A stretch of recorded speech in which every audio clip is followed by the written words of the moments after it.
Hare, Hare Krishna, Krishna Krishna, Hare Hare, Hare Rama, Rama Rama, Hare Hare.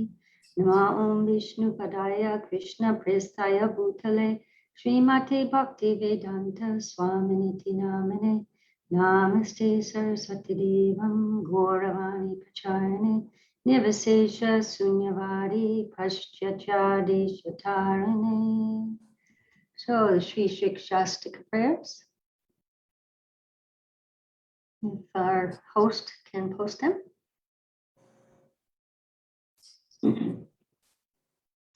Chetudarpanamartanam bhavamahadavagni navapanam Shreyaikarava chandrika vitarnam vidyavadu jivanam Anandam buddhi pardhanam patiparam purnamita swaranam Sarvatmasnapanam param vijayate Shri Krishna Sankirtanam.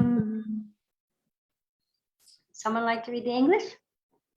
Glory to the Sri Krishna Sankirtana, which cleanses the heart of all the dust accumulated for years and extinguishes the fire of conditional life, of repeated birth and death. This Sankirtana movement is the prime benediction for humanity at large, because it spreads the rays of the benediction moon. It is the life of the transcendental, it's the life of all transcendental knowledge. It increases the ocean of transcendental bliss, and it enables us to fully taste the nectar for which we are always anxious. Nam nam makari bahodani jasarva saktis totarpitani amata smarne nakalaha etadrishi tavakripa bhagavam mamapi durdaiva midvishani hajanina naraga. O my Lord, your holy name alone can render all benediction to living beings, and thus you have hundreds and millions of names like Krishna and Govinda. In these transcendental names, you have invested all your transcendental energies. There are not even hard and fast rules for chanting these names. O my Lord, out of kindness you enable us to easily approach you by your holy names, but I am so unfortunate that I have no attraction for them. Narapi sunitena turorapi sahishnuna amanina manadena kirtanya sadahari. One should chant the holy name of the Lord in a humble state of mind, thinking oneself lower than the straw in the street. One should be more tolerant than a tree, devoid of all sense of false prestige, and to be ready to offer all respects to others. In such a state of mind, one can chant the holy name of the Lord constantly. Nadanam najanam nasundarim kavitam va jagadishakamaye mama jamani jamanishware bhavatad bhaktir ahaitaki tvai. O Almighty Lord, I have no desire to accumulate wealth, nor do I desire beautiful women, nor do I want any number of followers. I only want your causeless devotional service, birth after birth. Ainanda turunja kinkaram patitamam vishame bhavamburo kripaya tava parapankaja stita duli sadir shambhachintaya. O son of Mahadananda Krishna, I am your eternal servitor, yet somehow or other I have fallen into the ocean of birth and death. Please pick me up from this ocean of death and place me as one of the atoms at your lotus feet. Haribol. Nayanam galada shudharya varanam gadgada rudaya gira pulakir nichitamba pukara tavanama grahane bhavishyati. O my Lord, when will my eyes be decorated with tears of love, flowing constantly when I chant your holy name? When will my voice choke up, and when will the hairs of my body stand on end at the recitation of your name? Yudayatam namishena chakshusha pravishayatam sunyayatam jagat sarvam govinda virahe name. O Govinda, feeling your separations, I am considering a moment to be like 12 years or more. Tears are flowing from my eyes like torrents of rain, and I am feeling all vacant in the world from your distance. Obs- It's interesting. absence. Yeah, Like but it's last- also it's written separations here, feeling your separations. I've never seen a plural before. Interesting. Ashli Shiva Parvatam Panastumam Adharshana Mamahatam Karotuva Yata Tatava Viridhatulam Pato Maprananatastu Sevana Paraha. I know no one but Krishna as my Lord, and he shall remain so even if he handles me roughly by his embrace or makes me broken-hearted by not being present before me. He is completely free to do anything and everything, for he is always my worshipable Lord, unconditionally. All glories to Sri Chaitanya Mahaprabhu. Shastaka ki jai. Jai. Everything's there in those 8 prayers, from Shraddha to Prema. Everything in the process of devotional service can be found in those 8 prayers, personally left by Lord Chaitanya. So we can study them. So we left off in chapter 1. We're reading the teachings to Rupa Goswami. And we left off on page 31. I don't know if anybody's following in their book. If they are, we left off on page 31.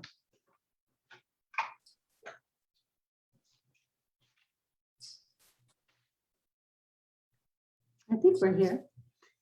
We can hardly find any human beings who believe in the Vedic scriptures and the existence of God, or even in proper behavior. Those who do believe in these things and in the advancement of spiritual life are known as Aryans. Did we read that last time? Does anyone remember?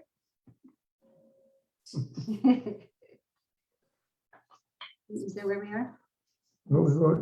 Yeah. Okay. Want to read? What did you read? I just read Aryans. Aryans, the Nazis also, because they tried to get some ideas from Vedic culture, and they also, I think, were considered themselves Aryans, but not according to the definition. Who believes in the Vedic scriptures and the existence of God. Actually, Hitler kind of believed in a little. I don't know about God, but the scriptures, because he thought he can make a plane. He tried to find out how to make a plane or a certain kind of thing. Did he want to create like the perfect society? Yeah.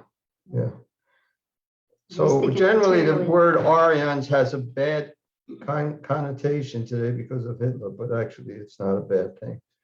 It's actually people who follow Vedic scriptures and believe in God, existence of God, or even proper behavior.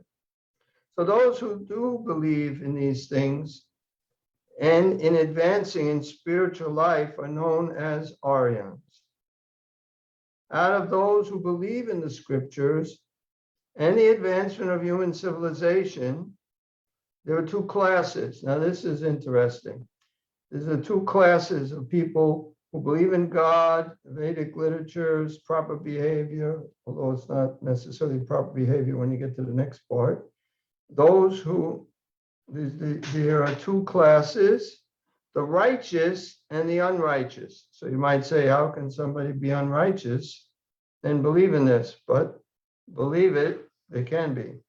And we may explain what we think in a minute, but we don't know for sure. Those who are righteous generally, so it just skips the unrighteous, because we're going to the, gradually going to a lot of people, then there's less people, because those who follow Vedic literatures and those who do, some are righteous, some are unrighteous. Righteous means what is it? Moral. So sometimes people, may believe, but they may not be so moral.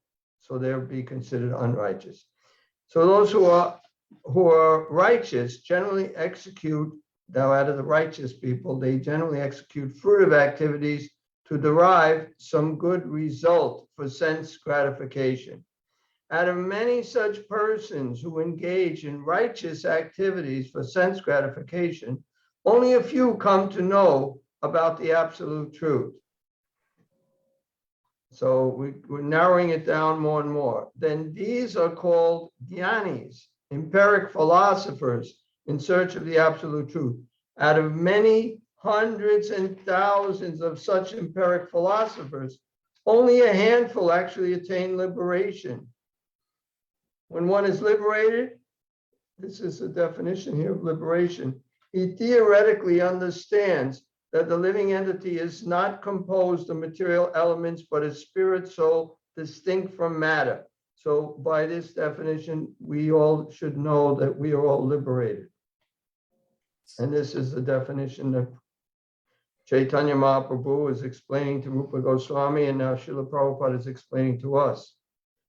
When one is liberated, he theoretically understands that the living entity is not composed of material elements, but is spirit soul distinct from matter. Simply by understanding this doctrine, even theoretically, one qualifies as a mukta or liberated soul. But the actual mukta is he who understands his constitutional position as part and parcel of the Lord and as his eternal servant. So that's the actual mukta. So we are actually liberated. Not only we understand who we are. I am part and parcel of the Lord, and I'm his eternal servant. Such liberated souls engage with faith and devotion in the service of the Lord, and they are called, anybody want to guess? Just a guess. We didn't go over it yet. Devotees. Yes, it does. Nityamuktas. I heard a lot of things, so I'm not sure. What, I don't know what the question is. Said Nitya Siddhas and Nitya Muktas is what we have said. What is the question? Well, we're going to go over now the answer. When such liberated souls engage with faith and devotion in the service of the Lord, and they are called what? So Brahmins? Brahmins? I don't know all the things. Somebody said something, I think, which I would accept. Faith and devotion, the service of the Lord. Yeah. We're going over different things different people are called, and this again to the last of the very rare souls. They're called Krishna Bhaktas or Krishna conscious persons. It was too simple for them. Yeah, you guys got They complicated it. So Krishna Bhaktas are free from all material desires. So now that seems to say we may not be Krishna Bhaktas, because some of us or all of us have some material desires. We're servants. What? We're servants of the Krishna Bhakta. Yeah, we're servants of the Krishna Bhakta. Thank you. That was I said that. She said it over here. Although those who are theoretically liberated by knowing that the living entity is not material may be classified among liberated souls, they still have desires. Their main desire, now this is the ones who are liberated, knowing that they're not matter, but not knowing that they are pure spirit souls, eternal servants of God. Their main desire is to become one with the Supreme Personality of Godhead. Such persons are very much attached to performing Vedic rituals and righteous activities in order to enjoy material prosperity. In order to enjoy material prosperity. I got to read that again because such persons, now let's go back, which persons? Their main desire, okay, I'm going to go back. Krishna Bhaktas are free from all material desires, although those who are theoretically liberated by knowing that the living entity is not material may be classified among liberated souls, but not knowing who they are. They just know I'm spirit, not matter. They still have desires. Their main desire is to become one with the Supreme Personality of Godhead. such persons are very much attached to performing Vedic rituals and righteous activities in order to enjoy material prosperity. But they want to enjoy material prosperity in a religious way. You might say, I do this sacrifice and I get something. So even when some of them transcend material enjoyment, they still try to enjoy in the spiritual world by merging into the existence of the Supreme Lord. So first, they tried material enjoyment, and some of them actually get to the point of actually to the spiritual platform, even though it's just Brahman. Even when some of them transcend material enjoyment, they still try to enjoy in the spiritual world by merging into the existence of the Supreme Lord. Some of them also desire to attain mystic powers through the execution of yoga. Hold on, Jiva, can you go somewhere else? As long as any of these desires are within a person's heart, he cannot understand the nature of pure devotional service. And on account of constantly being agitated by such desires, he is not peaceful. So we can't understand devotional service if we have any pure devotional service with material desires. Now, so you might say we can't understand it, but at least theoretically we can understand it, and we can also accept it, and we can also do the things to get us to the platform of pure devotional service, and not do the things that will hinder us from the path of pure devotional service. So indeed, as long as there is any desire for material perfection at all, one cannot be at peace. Since the devotee of Lord Krishna do not desire anything material, they are the only peaceful persons within this material world. This is confirmed in the Srimad Bhagavatam. You can take over here. Read the verse. You can see. Muktanam api siddhanam narayana parayana sudurlabhas prashantatma kotisvapi mahatmune. O great sage, out of many millions of liberated persons and persons who have achieved success in mystic yoga, it is very rare to find one who is completely devoted to the Supreme Personality of Godhead and is therefore filled with peace. Lord Chaitanya next explained that of the many thousands and millions of living entities wandering in the material world, one who, by the grace of Lord Krishna and the spiritual master, gets the seed of devotional service is very rare and fortunate. A pious or religious man is generally inclined to worship deities in various temples, but if by chance, even without his knowledge, he offers his obeisances and worshipful respects to Lord Vishnu and receives the favor of a Vaishnava, a devotee of the Lord, at that time he acquires the asset necessary to approach the Supreme Personality of Godhead. This is plainly understood from the history of the great sage Narada, which is related in Srimad Bhagavatam. By serving Vaishnavas in his previous life, Narada was favored by those devotees of the Lord and became the great sage Narada Muni. Probably everyone's knowing the story where Narada Muni's mother was serving the sages. She was bitten by a snake. She passed away, and but Narada, he received the remnants of food from these great Bhaktivedantas that they're called, and he received blessings from them, and he traveled all over. And in his next life, he became Narada Muni. You can read about it in the Srimad Bhagavatam. First canto, is it chapter 5? Rasaraj would know. Yes, Mataji, chapter 5. Yeah. So in order to get to the platform of pure devotional service, you have to be blessed by someone who is on that platform. Yeah. You have to get it from someone who has it. Vaishnavas are generally very compassionate toward the conditioned souls. You going to say something? No, not that I know of. Without even being invited, a devotee will go from door to door to enlighten people, to bring them out of the darkness of nescience by imparting knowledge of the living entity's constitutional position as a servant of Lord Krishna.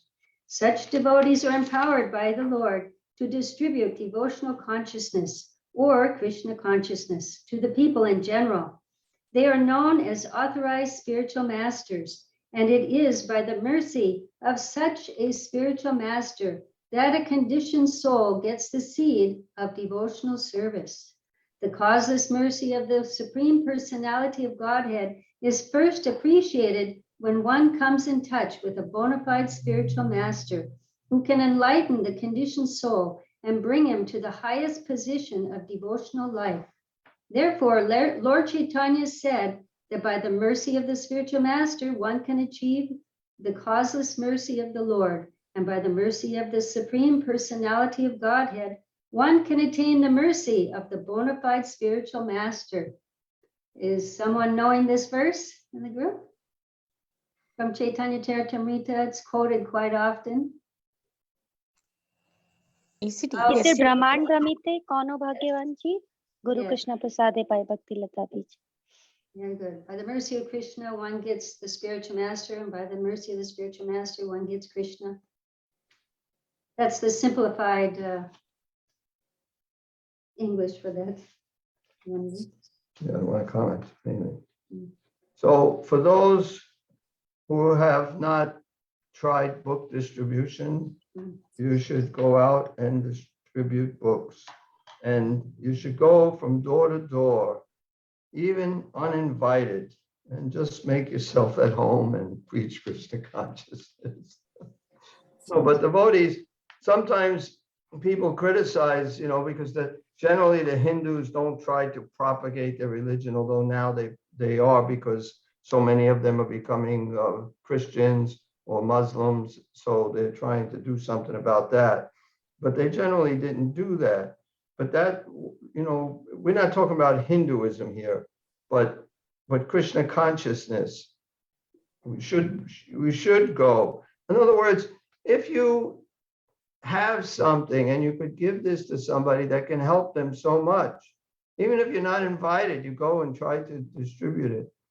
Prabhu gave an example of if a house is on fire and you go and you try to get the people out of the house and they don't speak English or they don't speak your language, still you would able to get them out of the house. You'll get them to know that the house is on fire and they'll get out.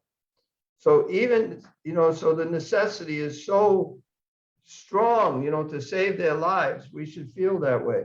So even uninvited, we should never feel that, well, I don't know if I should go, it's not really invited. You should go for preaching Krishna consciousness, trying to give people Krishna consciousness.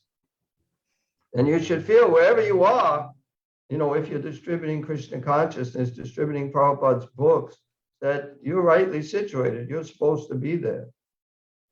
And in that way, you're also a instructing spiritual master, like Lord Chaitanya instructed Yari Deke Tari Kaha Krishna Upadesh Amara Agyaya Guru Hanatara Edesh. Wherever you go, whomever you meet, just tell them about Krishna. In this way, save the land. But it's according to one's ability, according to one's realization. They can speak to friends, family, neighbors, anyone. It's anyone with this knowledge, it's their duty to share it with others, especially Lord Chaitanya emphasized the Bharata Bhumi. I don't know the verse, but those born in the land of Bharat, they have this birthright of understanding this great gift that's been given to them and to perfect their life and also help others in doing the same in their life. So we have a lot of those type of people in our community now, and we're hoping that they will take this great task upon themselves, perfect their life and help others to understand and apply this knowledge in their life too. My advice is first get vaccinated, then go out and distribute books.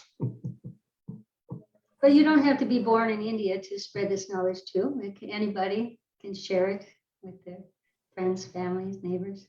It's mainly the responsibility of Indian people supposed to be doing this. Anybody else who helps, then they get benefit too. But what's interesting is the people who were born in India are supposed to preach this Krishna consciousness all over the world. So that means to all the different nationalities. So that means by Lord Chaitanya's mercy, you can do it. You can preach to Western people. You just have to surrender and you can do it. You'll be empowered that people will be able to accept this message. And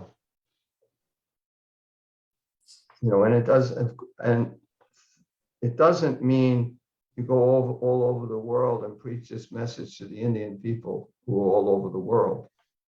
You're supposed to preach it to the people who, whatever country you go to.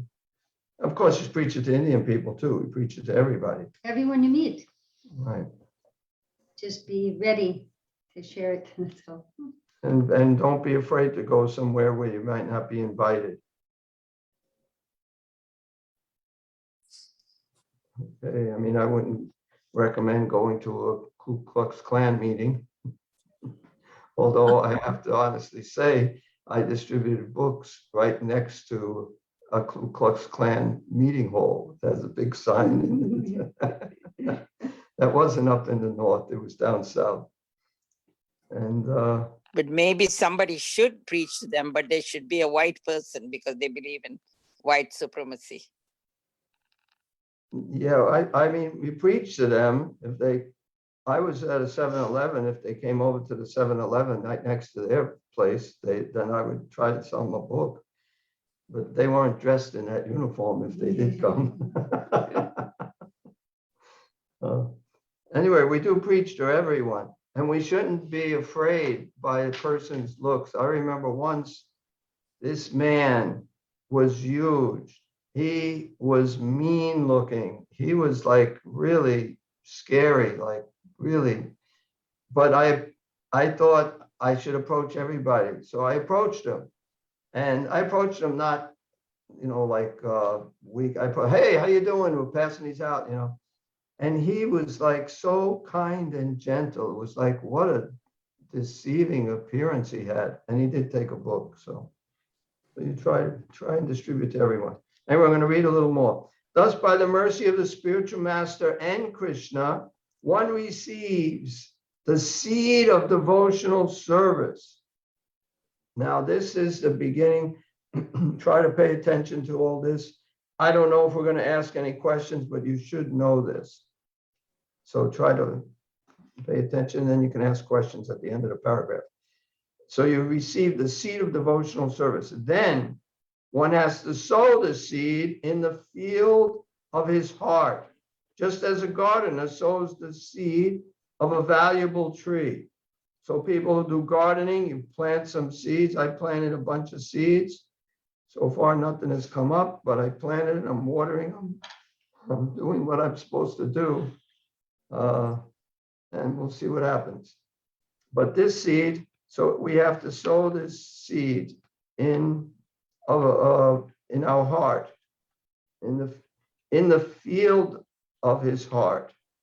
Okay. After sowing this seed, one has to water it. So how do you water it? By chanting and hearing the holy name of the Supreme Lord, and by taking part in discussions like this about the science of devotional service in a society of pure devotees.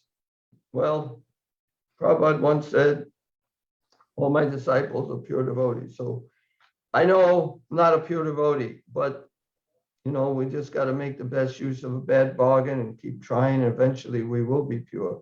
Sometimes you're considered pure because you're doing what you have to do to become pure. An example given once by Satsvarup Maharaj. He said how it's just like when you're in the shower, you're considered clean. You may not have completely soaped up and cleaned yourself, but you're considered clean because you're in the shower. So we're in the shower of Krishna consciousness. As long as we don't get out of this shower, we will get clean, we will get pure. So when the plant of devotional service sprouts up from the seed of devotion, it begins to grow freely. When it is fully grown, it surpasses the length and breadth of this universe and enters the transcendental atmosphere of the spiritual world, where everything is bathed in the effulgence of the Brahma Jyoti. So this seed goes all the way up, way past the seeds. If anybody knows about Jack and the Beanstalk, those seeds went way up to somewhere. This goes way beyond that. It goes to totally through the universe, not only through, like, you pass the moon, you pass Mars, you pass the whole, our solar system. It goes all the way to the edge of the universe. And that's by chanting and hearing and associating with pure devotees and hearing from them.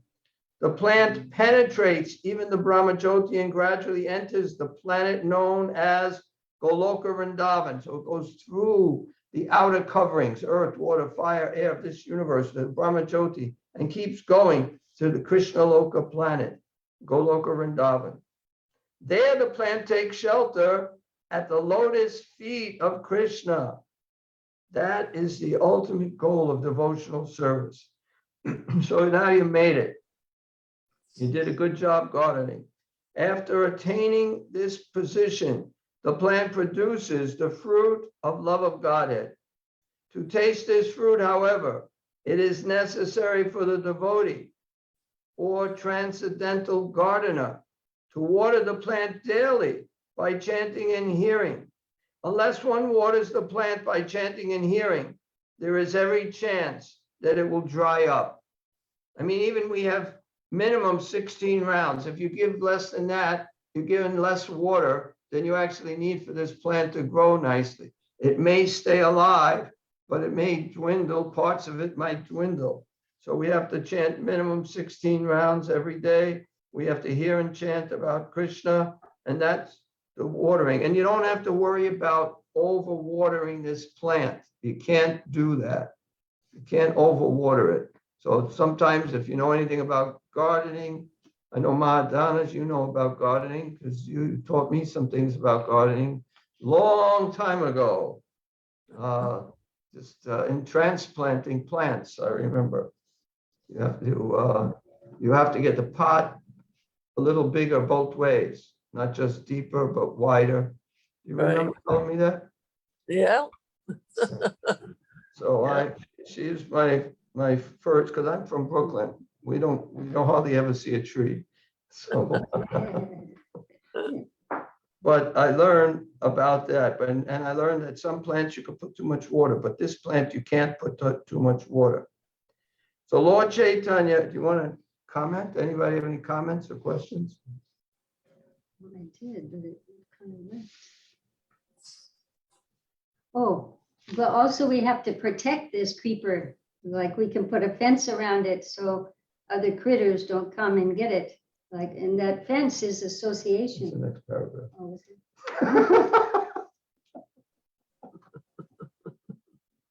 Okay. Why don't you read the next paragraph? Okay.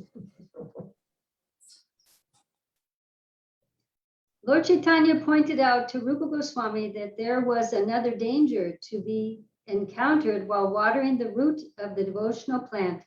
After a plant has grown somewhat, an animal may come and enter, and either eat it or destroy it. When the green leaves of a plant are eaten by some animal, the plant generally dies. Thus, one has to take precautions so that the plant of devotional service is not disturbed by animals, which represent offenses. Fences are the animals. And animals, we have groundhogs, they destroy the plants, they eat it. We have rabbits, although I like the rabbits, they're small, they don't eat as much. But you can learn how these animals really can cause havoc in your garden. Does anyone know what the most dangerous animal for our little creeper is? Elephant, Hatimat. Yes. A mad elephant. Right. So now we in our gardens here don't have to worry about elephants. But we do in our spiritual garden, where we're growing this spiritual creeper. And when you know what the mad elephant, it's not just an elephant, it's a mad elephant is the word. An elephant walking in your garden might be pretty bad, but a mad elephant is even worse. He's just really destroying everything. It's finished. Right. Nothing left. So what is this mad elephant offense? Vaishnava Committing Prad. Vaishnava Prad, committing offenses against devotees. I think Sudevi Priya said it. Right, that's correct. They both did. They both did. Sudevi Priya said it first. The most dangerous animal is a mad elephant. For if a mad elephant enters a garden, it causes tremendous damage to plants and trees. An offense to a pure devotee of the Lord is called Vaishnava Aparad, the mad elephant offense. In the discharge of devotional service, an offense to the feet of a pure devotee creates havoc and stops one's advancement. Thus, one has to defend the plant of bhakti by fencing it off properly and taking care not to offend pure devotees. Then the plant of devotional service will be properly protected. You have to fence it off properly. So if you have some fence around it, it'll be more difficult for the animals to come in. So we have to be careful. We have to guard against these 10 offenses so that our creeper grows nicely. Otherwise, and those 10 offenses, I mean, Krishna, Maya, is going to try to destroy this creeper, to try to get us to commit these offenses. So we have to really be on guard. So that's our fence that we put around. But we have to really be careful not to commit these 10 offenses. And in this chapter, it goes over these 10 offenses also, in case someone's not sure of them or doesn't remember them. And we'll go over each one a little more also. You want to say something?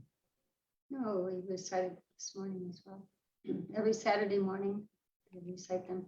But in all of our temples, mostly the devotees recite them every morning after the morning program, just before starting japa. An offense to a pure devotee is one of the 10 offenses against the holy name. The first offense is to blaspheme the great devotees who have tried to spread the glories of the holy name all over the world.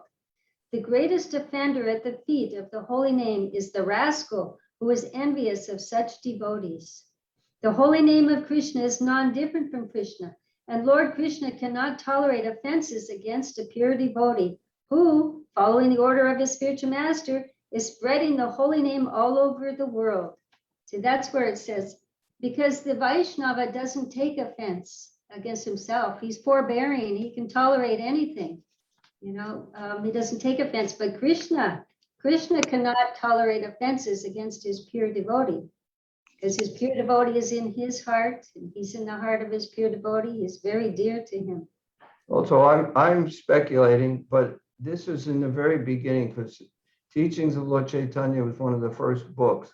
And at that time, when Prabhupada was becoming successful in preaching to Westerners, and some of them going to India and preaching and trying to, and some of his god brothers became envious. And Prabhupada is not caring about himself, but it's bad for them that they're committing this offense. So, and he says specifically that his and to the feet of the holy name is the rascal who is envious of such devotees who spread the glories of the holy name around. The holy name of Krishna is not different from Krishna. Following the order of a spiritual man. Okay, the devotee who's spreading Krishna consciousness all over, he's following the order of his spiritual master, which in this case, at this time, were the same. They all had the same spiritual master, and he's following his orders, and he's spreading the holy name all over the world. And then people are still and becoming envious of him. I mean, we start out like some of these people were much higher than Srila Prabhupada. Srila Prabhupada was just a householder. He just came to the temple down there. They had sannyasis living in the temple, many of them, very, very good sannyasis. He had brahmacharis living in the temple. Prabhupada was not very significant in this whole scheme of the Gaudiya Math. But yet he took seriously the instructions of Bhaktisiddhanta more seriously than anyone else. I mean, as far as I can see, because he told them all. You know, when we tell them like that Bhaktisiddhanta told Srila Prabhupada to go to the West and preach to it, and they say he's told everybody that. It's like that's nothing insignificant, but nobody else did it. He told them, but they didn't do it. He told Prabhupada and he did it.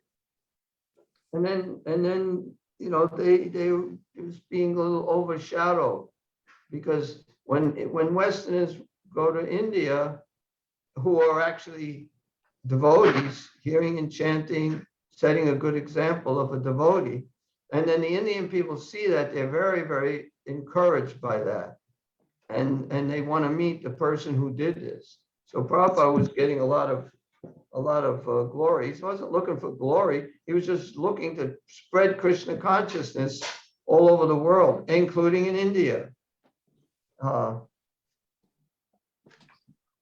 So does anyone have any comments or questions before I read some more?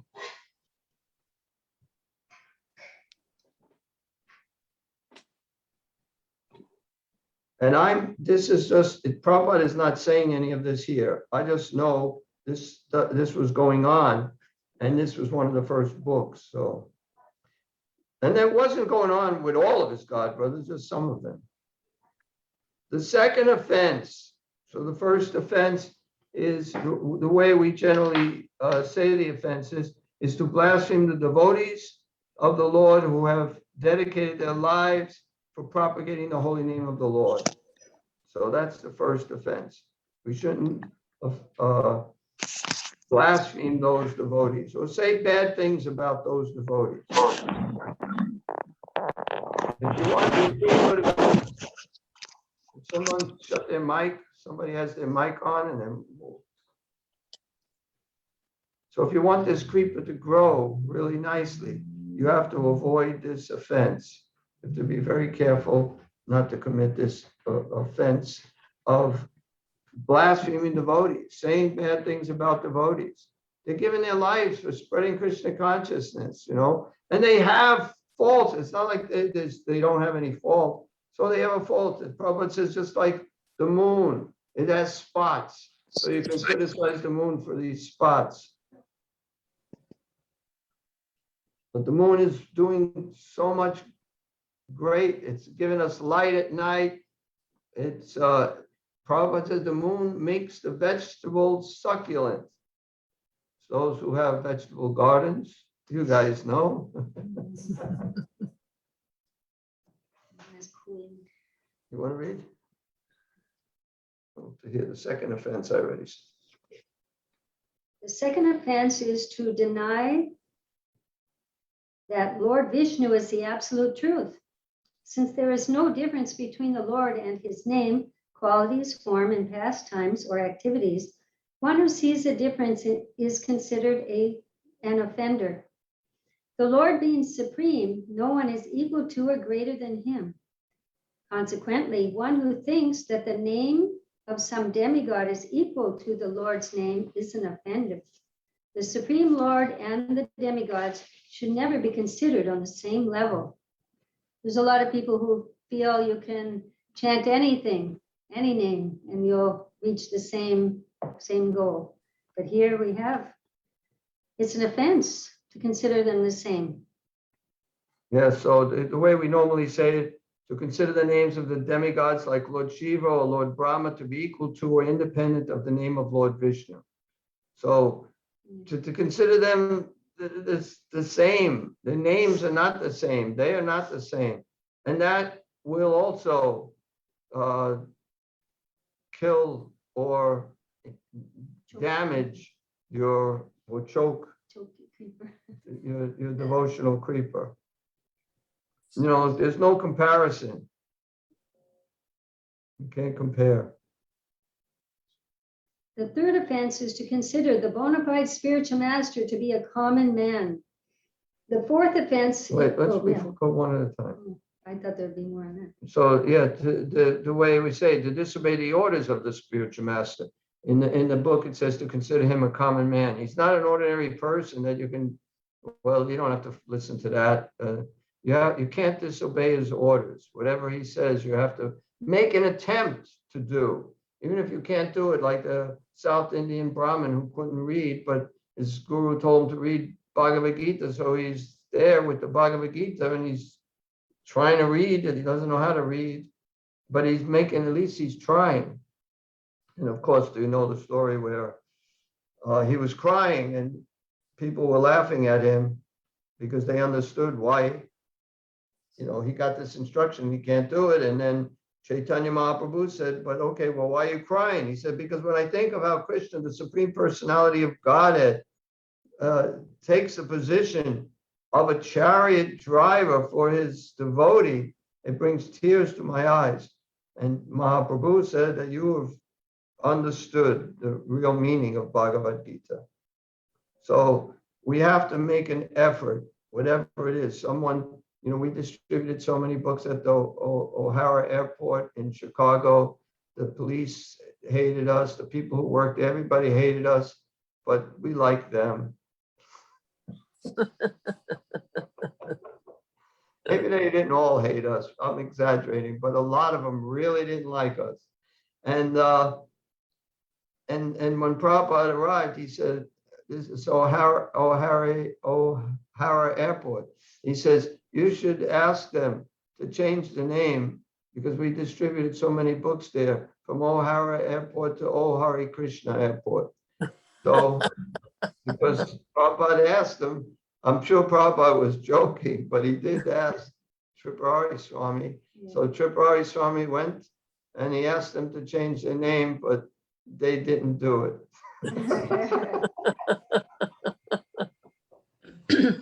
But whatever instruction, if your spiritual master gives you, you should try to fulfill. You shouldn't minimize it. Just want to comment that Jayanand Maharaj also calls Hartford as Hariford. Hartford, our Connecticut city, he calls it as a Hariford.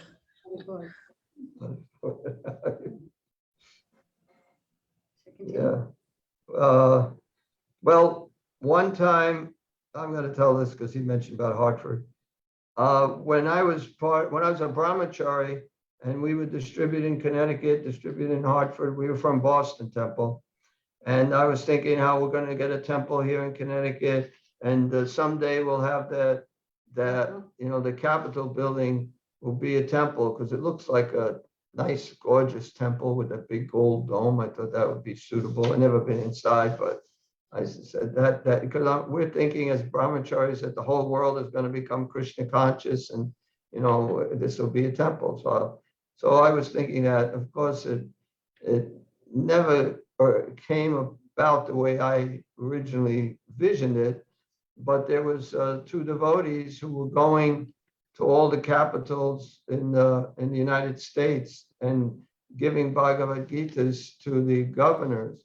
So when he came here and he went to Hartford and when he came back after giving gave it to the secretary to give to the governor because he couldn't get in to see the governor.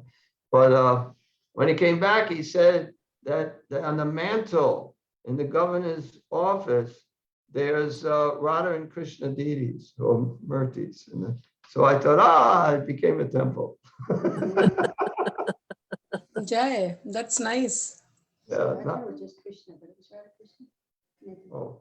She was thinking maybe it was just Krishna. I don't remember, in any case. but she's very sticky. What is the word? Whatever. Pyari Prabhu, your wish got fulfilled. You became charge of the Hartford temple. Yeah, well, yeah, I didn't get the Capitol building, but we're working on it. That's in the future. It's going to be a mini Mayapur. Yeah. Mini Mayapur. Because it's a little dome. Oh, I see. Yeah, planet blue. Or Haripur. Haripur. sure. Okay, we're gonna have the next Saturday, we'll decide on what color we'll paint the dome.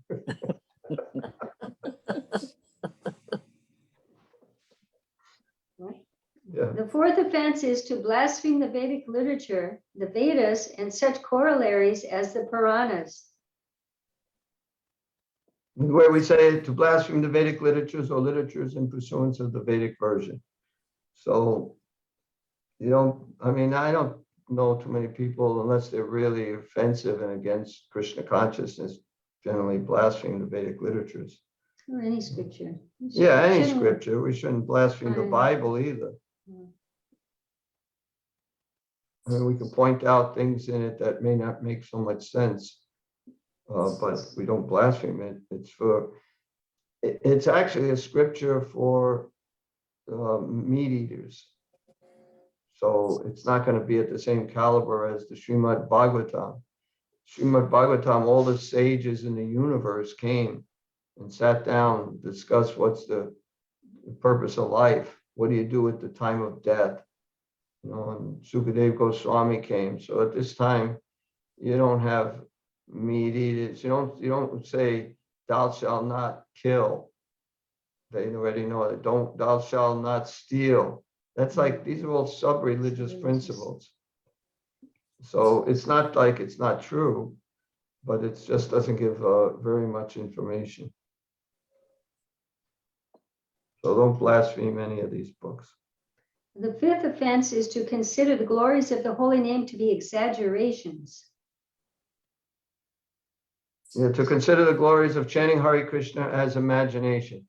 So it says, that you can chant Krishna one time purely, and you can become free from more sins than you could ever commit. You can become free from all the sins that you committed. No matter how many sins it was, just by chanting one time Krishna purely. So people might say, well, that's just, just saying that, it's an exaggeration. It's just so to encourage people. But no, it's a fact.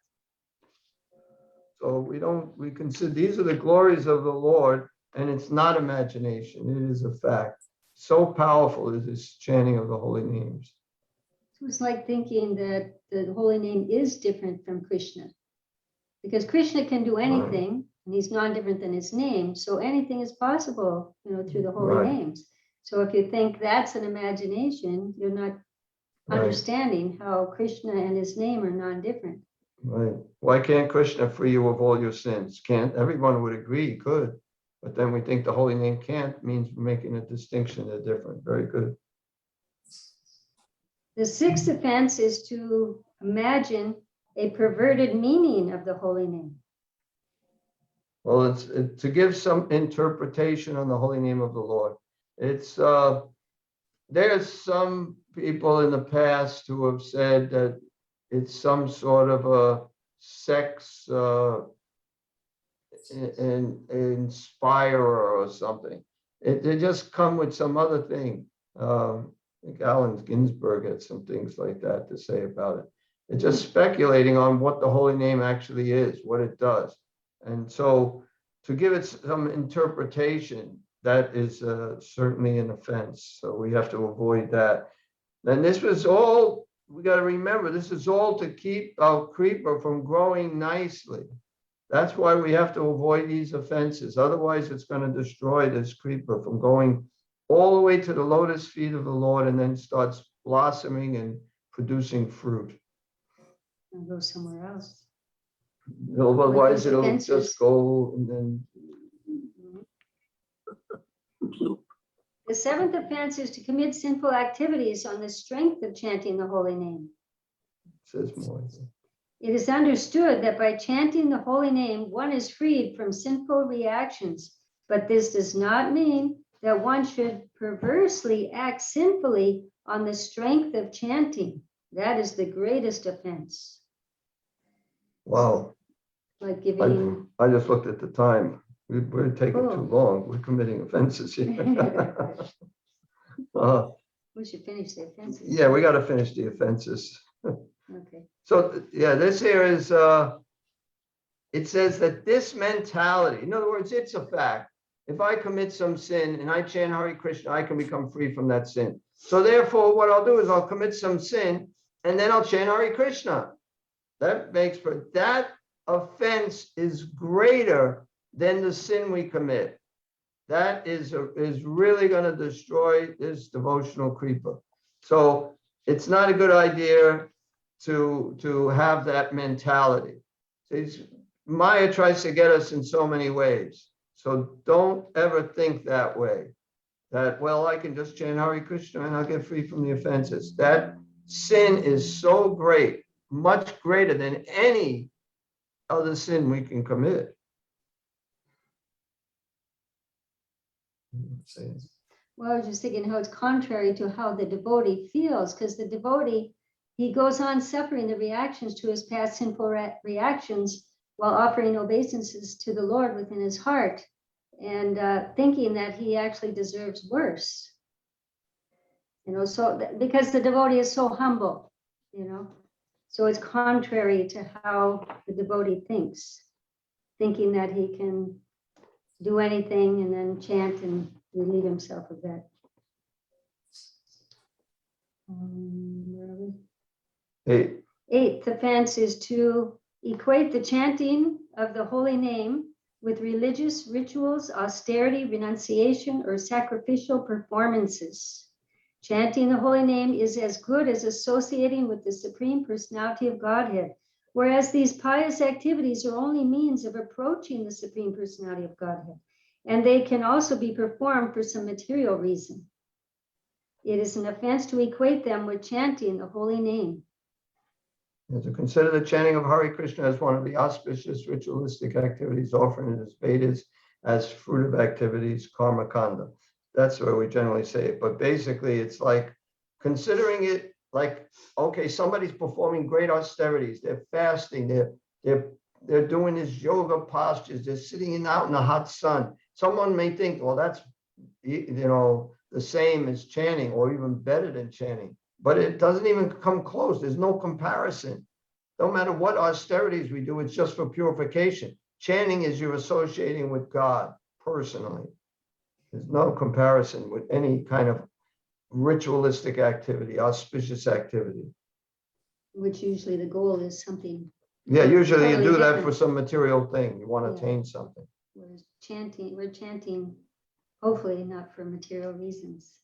That's our goal. But even if we're chanting for material reasons, it's still, by chanting, we get purified of those material reasons eventually.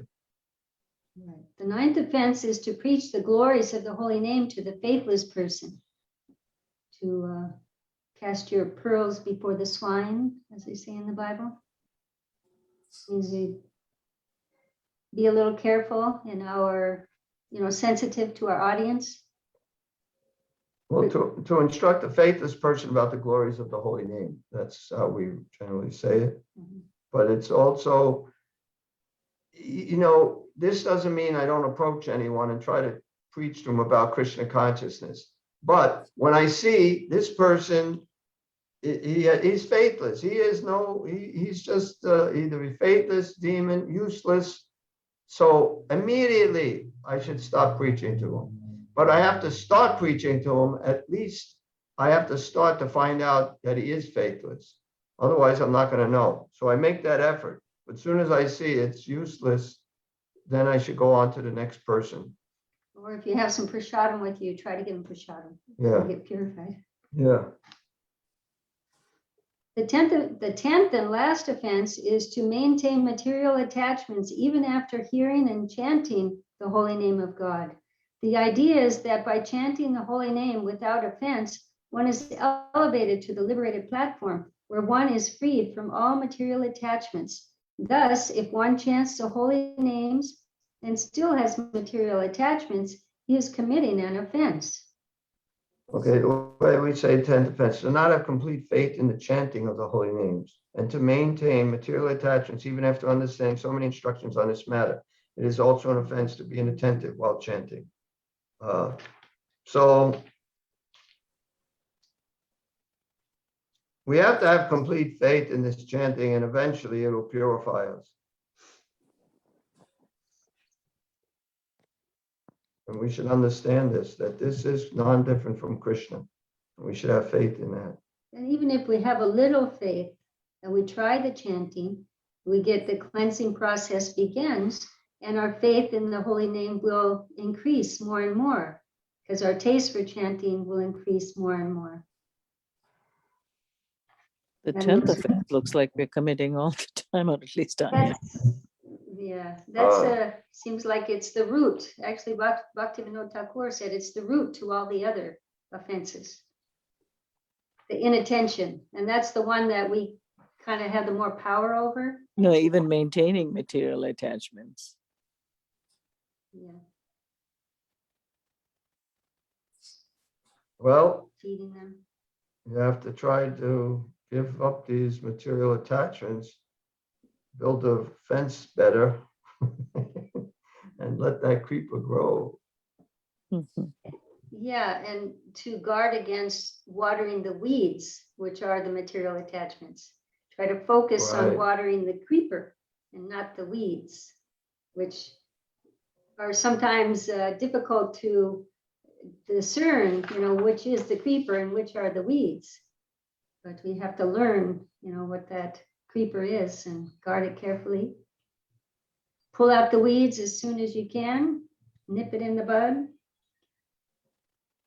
And as the creeper gets stronger, the weeds will get weaker too. Yeah, even if you get some weeds growing around a big tree, it doesn't bother the tree.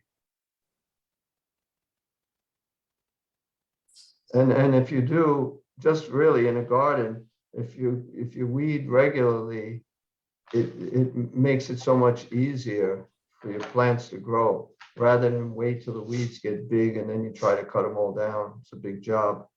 So just do it on a regular basis. Should be introspective and see, how is my chanting? How am I doing? Did I blaspheme anybody today?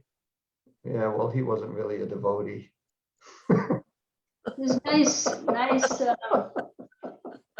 chapter in the Chaitanya Charitamrita, the cleansing of the Gundicha temple, and it talks about the what these different weeds or material attachments are, like the kutinati, pratishta, what's the one? It's fault finding, desire for name, fame, distinction, or elevated position, envy of other living entities, accepting things that are forbidden in the Shastra, kama, desire for material gain, and hankering for admiration. It talks about these different weeds in our hearts, and that we have to, pull them out or try to get rid of them by feeding the creeper, because we have to cleanse the heart to make a place for Krishna to sit. Krishna would like a clean place. He likes cleanliness is next to godliness.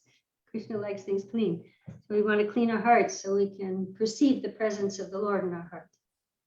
So Prabhupada said at least one time, cleanliness is godliness. Are you going to ask any questions? Well, does anybody have any questions? We don't have much time. It's already 5 minutes. No question, but just a comment on the previous. You said we should preach to the Ku Klux Klan. Try telling them they're not this body. I didn't say that we should. That was just Krista who said, and I agree. Yes, we have to preach to everyone. The major tenet is they are their body. Right. Yeah, well, that's what same preaching goes for everyone. All the problems in the world are just on the bodily concept of life. It's the Russians, it's the Chinese, it's all this whole bodily thing. Everybody is just in the bodily concept. And therefore, that's the first instruction in the Bhagavad Gita. Yeah. How we're not our body. That's the basis. If you can't grasp that, why go further? Although when Prabhupada spoke with many Christians who were like leaders in the church, he would tell them that don't eat meat, thou shalt not kill. He would preach that. Maybe that was even less than you're not that body. Maybe they could understand that. And they couldn't even understand that, many of them. Although some were really good. Some were good. Hare Krishna, Prabhu. Hare Krishna, Prabhu. Oh, Yes. Dandapat, Jai Sri Prabhupada. Prabhu, I don't know if we have time, but I have two questions. So first question is about, I think offense number 4, you said we should not blaspheme the scripture. literatures, yeah. The Puranas. So that's, I don't know, I mean, how to put it there. So for example, like, we have so many Puranas, not like only Bhagavad Purana or Vishnu Puran. We have like Shiv Puran, which says that exclusively states that Lord Shiva is the Supreme Lord. We have Devi Puran, who says Ma Durga is the Supreme Lord. So, I mean, I usually say that, oh, those are not real Puran. So is it like, am I blaspheming them? Well, I mean, I wouldn't say they're not real Puranas. It's just for a different class of people. There's different things for different people at different levels. It's certainly not the highest truth. But people, I mean, Lord Shiva, he's like God who's Borderline. contact, with material nature. So he's a little, he's not equal to. You say 86%? Yeah, 86%. And the most of the Jiva can be, which are all the other demigods, would be 78%. That's the most they can be. They're fully surrendered. They could be perfect. They're 78% of the qualities of God. But I wouldn't blaspheme them, and I wouldn't say they're bogus. There's different things for different people, just like the Bible. We don't blaspheme it, but that's for a meaning scripture to help them to come a little further, a little closer to understand the truth. So, I mean, I wouldn't blaspheme them. That might be a problem. Okay, yes, yes. Okay, I didn't know, Prabhu. Okay. So, Prabhu, second question, very quick. It was from last class. In response to my question, you mentioned that Lord Chaitanya will come during our time of the death and take us to the Krishna, take us to Lord Krishna. But I mean, I'm quoting that Srila Prabhupada had said that once, that Lord Chaitanya may come. Yes. Did he say to Krishna or take you back to Godhead? Yeah, he mentioned Krishna. Maybe Prabhupada said God. I don't know. Maybe Godhead. I don't know. Either one. That's the same. Yeah, either one, same thing. But when I was meditating on the answer, I got a little confused. I mean, why Lord Chaitanya has to take, someone back to Krishna? He is Krishna himself. He can reveal himself in Krishna form, like the way he did to Ramananda Rai, Sharvam Bhattacharya, and many, many devotees.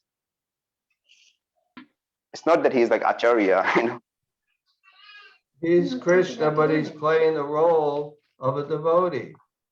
So in that role, he's also teaching, chanting Hare Krishna, and we're trying to follow him by doing that. So he can come if he wants. What's the difference? Who comes? What's the difference if Tulsi comes, Rinda Devi comes? What's the difference? Who comes for you? As long as somebody comes, if Srila Prabhupada comes, it doesn't matter. I understand. That's true. Doesn't matter as long as I get to Krishna. But I'm saying, like, if Lord Chaitanya comes, I mean, why does he have to take us there? It seems like you're saying. I mean, because you don't know the way. You might get lost, and he's going to help you to go directly there. No, I'm sorry. Yes, I understood, but that's not my question. My question is, he is Krishna himself. So why he has to take us to Krishna? He can say, okay, here I am, so and you want speculate? So Yes. if he's taking you, if you're thinking of Lord Chaitanya at the time of your passing, and if Lord Chaitanya has come, he's going to take you to his abode, wherever he is, if that's where you want to be, right? Yes, that makes sense. That makes sense. So that's also back to Godhead. That's also taking you to Krishna. And it's the same planet. It's just around the corner. Yes. Okay. Understood, Prabhu. That's not to clarify. Thank you. When you're there and you're chanting the kirtan, you take a little break, get some water, you walk a block, you turn around, say, holy moly. Everybody's chanting. It's Vrindavan now. Wow, there's Radha and Krishna. But Lord Chaitanya is Radha and Krishna, not just Krishna. Yeah, so I may have said brought to Krishna, but yeah, if you want to, you know, it just back to Godhead.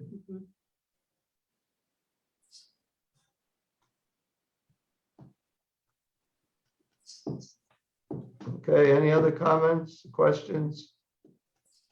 I don't think we have time. We can ask one question. We have a bunch of questions, but we're not going to ask them because somebody spoke too long. Those who believe in the Vedic scriptures, the existence of God, have proper behavior, and are advancing in spiritual life, they are known as what? Krishna Bhaktas? I tell you, I would get this one right. Nobody knows? Krishna Bhakta? No. Remember the first thing we talked about? There's a whole progression. This is the first, the beginning. Think about Hitler. Oh, come on. Aryans. Why don't you just tell them what it is? I thought you were trying to hurry. I could have given a little bit of hint and telling them what it is. Okay. Okay, well, I'm not going to show her the answer. Out of those who just believe in the scriptures and the advancement of human civilization, there are two classes. You may not get this one. What are they? They believe in the scriptures and the advancement of human civilization, but yet there's still two classes of them. You want to tell them what one of them is?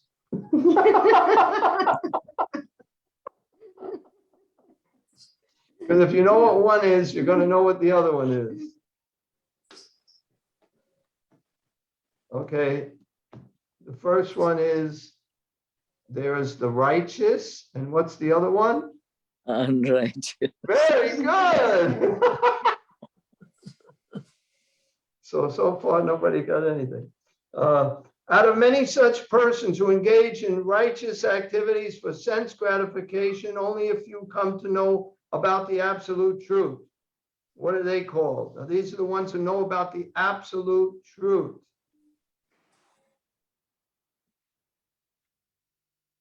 Krishna conscious devotees? No. Aryans? They got two. Bhaktas? No. Jnani? Gyanis? Gyanis, Who yes, said that? empiric philosophers. Who said Yes, it? it was me, Mataji. Gopi. Okay, very good. Yeah, Gyanis, empiric philosophers in search of the absolute truth. Okay, one more. Out of many hundreds and thousands of such empiric philosophers or Gyanis, how many actually attain liberation? A handful. You got it exactly. How did you do that? I didn't think anybody would get that.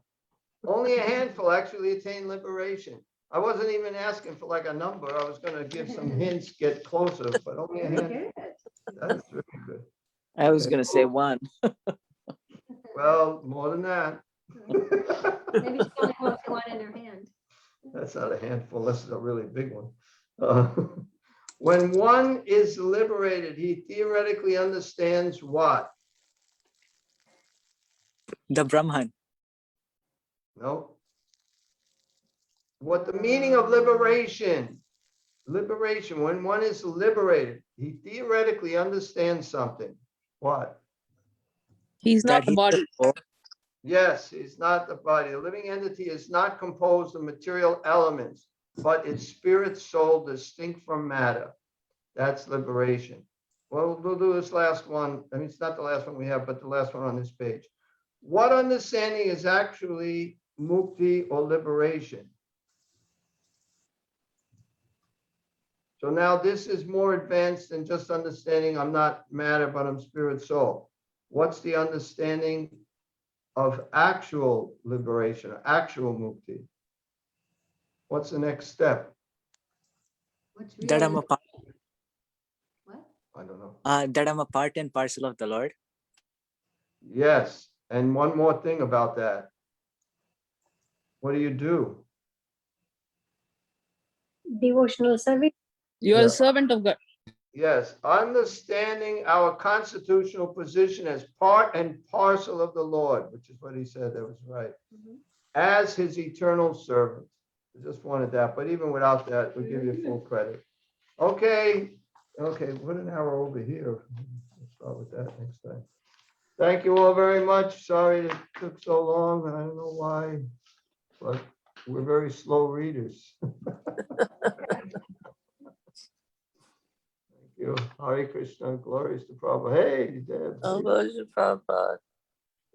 Vancha kalpataruscha kripasindhubhyo patitanam pavanebhyo vaishnavibhyo namo Namo namaha. Namaha. The Koti Koti Vaishnavanda ki Hare jai. Krishna. Srila Prabhupada. Quick reminder, Prabhujis and Matajis, we are going to have our Saturday night Kirtan following now. We have Sugopi Mataji, Sundar Radhika Mataji, Srinivasacharya Prabhu and family. Hari Bol. Hari.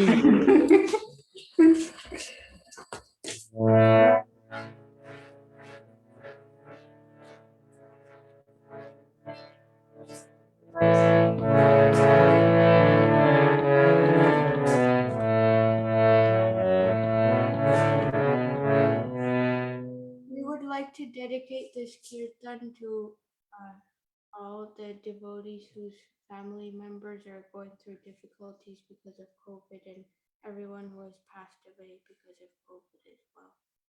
Thank you.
Harinam Sankirtan ki jai. Jai. Wonderful Kirtan. Thank you very much, Sugopi Mataji, Srinivasacharya Prabhuji, Sundari Radhika Mataji. Thank you, Prabhu. Thank you, Prabhu. Are you still able to hear me? Yes, I am still able to hear you.